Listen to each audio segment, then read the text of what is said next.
உப்பு, காரம், புளிப்போட சூப்பரான மத்தி மீன் குழம்பு எப்படி செய்யலாம் அப்படின்னு பார்ப்போம். அதுக்கு வந்து ஒரு பாத்திரத்த அடுப்பு வச்சு சூடான எண்ணெய் ஊற்றி சோம்பு, வெந்தயம் போட்டுட்டு பெரிய வெங்காயம், பச்சை மிளகா, கருவேப்பிலை, தக்காளி இது எல்லாத்தையும் சேர்த்துட்டு கொஞ்சம் உப்பு போட்டு நல்லா வதக்கிட்டு, அதில் வந்து நல்லா கை நிறையா வெள்ளைப்பூடு வந்து நீங்கள் தட்டி போட்டுக்கோங்க.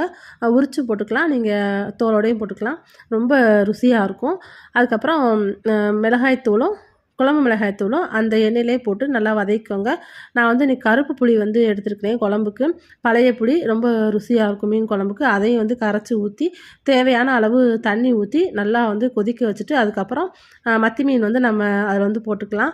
அந்த மாதிரி மத்தி மீன் நல்லா க்ளீன் பண்ணி வச்சுருக்கேன். அதையும் வந்து இந்த குழம்புல வந்து சேர்த்து கொஞ்ச நேரம் கொதிக்க விட்டால் போதும். மீன் வந்து உடஞ்சிரும். சீக்கிரமாகவே மத்தி மீன் வந்து வெந்துடும். அதை வந்து சூடாக வந்து சோறு போட்டு அதில் வந்து இந்த குழம்பு ஊற்றி சாப்பிட அவ்வளோ டேஸ்ட்டாக இருக்கும். கண்டிப்பாக நீங்களும் உங்கள் வீட்டில் ட்ரை பண்ணி பாருங்கள். இந்த வீடியோ பிடிச்சிருந்தா லைக் பண்ணுங்கள். என்னோட சேனலை சப்ஸ்கிரைப் பண்ணுங்கள்.